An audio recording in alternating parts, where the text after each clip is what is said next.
Alrighty then. Well, we're here on the Comic Chat Authority here with Cody. Thank you so much for having us. We're super stoked to be here. I'm Cole. I'm one half of the owners of Demiurgent Creative. And I'm Kate. I am the other half. So how did y'all two meet? That was at a steampunk convention at Old Tucson Studios in 2018. Mm-hmm. Is this y'all's first comic together? Second. No. Yeah, second together, and then it's Cole's third that he's publishing. So Nice. What was the first that y'all did together? the first comic was a horror one-shot called Flesh Nest. That's kind of a cosmic body horror in the vein of Junji Ito, The Thing, a little dash of Lovecraft mixed in. So that was the first one we did. And then this one is completely different than that one. Very different. Y'all are kickstarting this, right? We are. The pre-launch is actually live right now as of today, and it's going to go live fully on April 7th. Okay. Is this y'all's first Kickstarter? No, No, this we one's kickstarted the other one too, Flesh Nest. All right. Or can you get both of them in the same Kickstarter? No. You got to kickstart this one, and the other one you can buy from us though on what is it, Store Envy, where we have it? We have a Store Envy set up for any of that. Okay. But you can totally buy Flash Nest, but the demographic between the two is probably rather drastically different. Okay. Let's see. Are y'all in comic shops yet? We are. Nice. All comic shops or just like in Just Arizona? some local ones. Yeah. Okay. Have you tried to reach out to like Diamond or anybody? No, Not we haven't yet. gone down that yet. One Yeah. day. Okay. Yeah, I think Diamond and what is it? Diamond, Lunar, and Simon and Schuster. I think those are the big ones. Yeah. Yeah, somebody was telling me not too long ago. It's not too bad how you get involved with them. Oh yeah. Yeah, I'll tell you afterwards. But so are both of y'all writers, or one's a writer and one's an artist? No, we both do the writing, so we do a lot of co-writing where we're just shooting things back and forth on text, and then we hire outside artists because nobody wants to see what we would draw for these. It would be really sad. Yeah, I feel that. I can't draw at all. We actually have a really cool artist on this one. Cole can give you the rundown, but I'm super excited to work with him. Yeah. Well, actually, Cody, you know who it is. It's George Vega of Strike Force Alpha, Upper Deck, World of M. So yeah, that's the guy we got on the interior pencils and inks. And for all of you, the Transformers geeks in the house, Josh Burkham, who's worked with Hasbro, IDW, he's done I don't even know how many Transformers comics, and he did the entirety of the IDW Beast Wars run. So he's coloring this. I just realized we haven't actually stated the name of it yet. The upcoming one is Doug Dynamite. Yes. Yes. I love the names. Thank you. But yeah, George Vega's doing or I should say he did the inks and pencils, because that part's completely finished. So after the Kickstarter, it's ready to go to print and mail out? Just about. So what we generally like to do with our campaigns is have most of, if not all of the inking and penciling completely done, at least 6 colored pages, and then however many covers we're going to do. We don't usually do that many variants, but so in this case we only have 3 covers total. There's a standard one, a titleless virgin variant, and then a blank sketch cover one. So we wanted all of the covers ready and at least 6 colored pages to show off by the time the Kickstarter came up, because just to show everyone, hey, this is happening. It's very far along, and we're not just going to take your money and run, because it's at the conceptual stage where we're like, oh, this would be cool. Let's get money for it. It's very nearly done. So nice, yeah, because I know a lot of people do them, and then they're like, oh, you'll get the book in a year, or no, I've seen those before, and honestly, I'm willing to wait if it ends up happening that way. But me personally, if it takes a year to deliver, I might not come back for the next campaign, and we would never want to do that to anybody who backs our stuff. We want to be as prompt and as quick as possible, because we know how hard everybody works for their money. Oh yeah, I've definitely got some Kickstarter items and been like, did I bid on this? When was this? Oh, it was 2.5 years ago. Yeah. So how many issues do y'all have planned? Well, this one will continue, unlike Flesh Nest, which was designed as a one-shot, which is my preference for horror because things get super messed up in that one. This one definitely is planned to continue. I don't know that we have a set number of issues in mind, but I'd like to see at least 3 in this universe because we have a lot of catchphrases we still need to work into it. Catchphrases, and also it's been a blast to work with George and Josh on this whole thing. That's probably the part that I was most excited about, is just seeing how well those guys absolutely nailed the look of the whole thing. Yeah, George is awesome. He really is. Let's see. Yeah, what's your favorite catchphrase out of the book? Can't even talk today. Oh man. I know. I actually do have one. I know which one it is.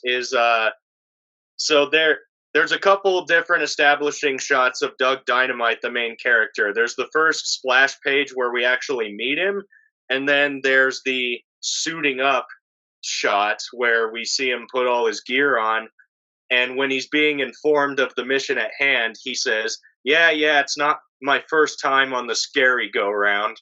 I wrote that one. She wrote that one. That's a good one. So where do y'all draw inspiration? So for this one, I think we initially came up with it when we were playing a super manly shooter video game, and we were coming up with names for our characters. And I think I named mine Squat Thruster. And we just started thinking of like the manliest tropes that we could. And we're big fans of, Predator and Total Recall and anything where there's like big rippling greasy muscles and sweaty headbands and explosions everywhere. So we wanted to write something along those lines because I think that was a really fun era for media. Oh yeah. All right. So Dead or Alive, who would y'all like to make a comic book with? Dead or Alive? Yeah, Dead or Alive. Okay. For an action comic, this is assuming we don't have to pay for it. Right. Good question. I want to make an action comic with either Mark Silvestri or Jim Lee on the art aspect, 100%. Okay. I'm a huge fan of Greg Rucka, personally. Yeah.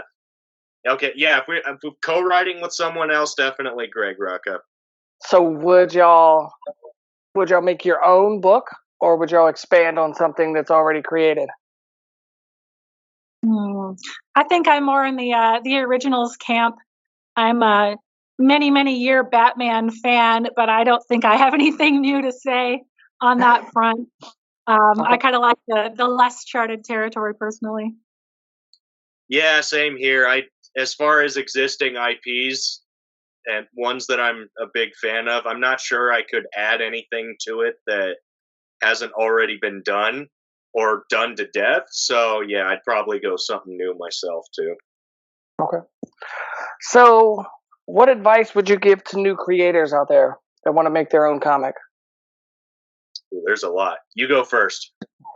For me, it would be actually start doing it instead of just talking about it. So whether that's keeping up with your drawing practice, preferably from life or photographs, not from other comic artists. Keep writing and keep reading to advance your writing, and then just see your way through a project, because I think most of the people that come to us for advice get about 2 pages in or just talk about it and they never really do much of anything. So it's a lot easier to edit something once you have something on the paper. So I'd say just try to push through and get to that point at least. Yeah, similar territory. But the big downfall I've seen for a lot of people getting started with a project is they get way too wrapped up in perfectionism. Because here's the thing, we all strive for perfect. That doesn't exist. And if you try to make everything perfect down to every last little detail, you'll never finish. So start, kind of like what Kate said, start something, finish it, get it out there, and then move on to the next one, and then try to make the next one better. Because if you try to go back and overcorrect everything, you're just going to end up starting over and over and over, and then you'll never finish. I'm not sure who said it originally, but there's a really famous saying that, whatever project, they're never finished, they're abandoned. So yeah, your first couple of kids are going to be ugly. That's okay. You can make more. Yes.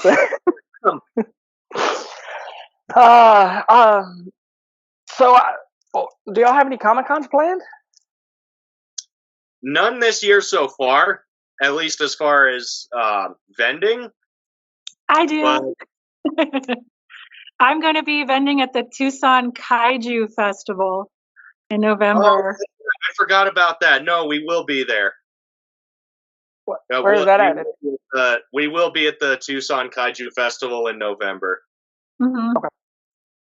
Thank you for reminding me. I completely forgot. Yep. So, what advice would you give to people that haven't ran a Kickstarter before? Ooh. Probably back a few first to get a feel for, most importantly, things that piss you off. That's a great way, I think, to learn what to do, is be like, well, that doesn't make any sense. That's stupid. This sucks. And then don't do those things. Read it carefully, because the first Kickstarter we did, I accidentally launched it immediately, like a week early, and then freaked out and we had to scrap it and start it again. Now make sure that you don't have like 8,000 tiers, and make it something you can actually fulfill, because a less complicated Kickstarter that you actually finish is going to look a lot better than a really, really cool one with 89 layers that you never actually send out. Yeah. Yeah, I would say pretty much the same thing. Just, definitely back a few and look for the things that you like about it, what you don't like about it. But I think the most important thing is be at least a good 50% finished with your project before you even go to the crowdfunding aspect. Because especially nowadays, a lot of people are very wary of Kickstarter campaigns if there's not much that they can see on there, which is why, like I said before, we like to have all of the pencils and inks done, at least 6 colored pages. We want to have something to show, so that to give people confidence and make them more willing to pledge.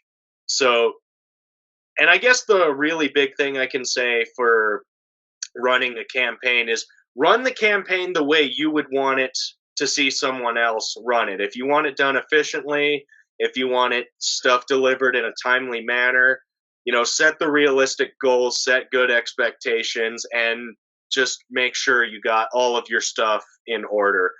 It's not going to be perfect the first time around, but you'll learn as you go. What social medias are y'all on? Let's see. Right now we're on Facebook, Instagram. I grudgingly have a TikTok that we put some things on. I think that's it. Okay. I think that's all of them. Y'all don't have a Twitter or anything? We don't have a tweet. I see. What's y'all's website? Let's see, So what's the best one to do? the main website is the Facebook page, and also the store Envy, which we can provide links for very easily. Yeah, we'll get to that after. Yeah, after we're done recording, I'll get all the links. Yeah, exactly. I don't even know how long it's been. Do y'all see a timer up there? Don't. 17 minutes and 15 seconds. All right. Is there anything you want to say before we go? What's something good? Well, first of all, since it's in the pre-launch stage and coming out on April 7th, make sure to check out Doug Dynamite on Kickstarter if you're a fan of action movies and scary monsters and one-liners and big muscles and just all that. And cool vans with sick art on the sides. Yep, and just any of that gloriousness. And also, for anyone who's tuning in for the first time, make sure to follow Cody at the Comicchatauthority here, because this was a lot of fun. Well, thank y'all so much. Well, thank you. Thank you for having us. What? You mean you haven't subscribed to Comicchatauthority? Oh, come on, subscribe already. What are you waiting for? It's no big deal. Like, man, don't forget to tell him to hit that like button. Yeah, that too. Just subscribe.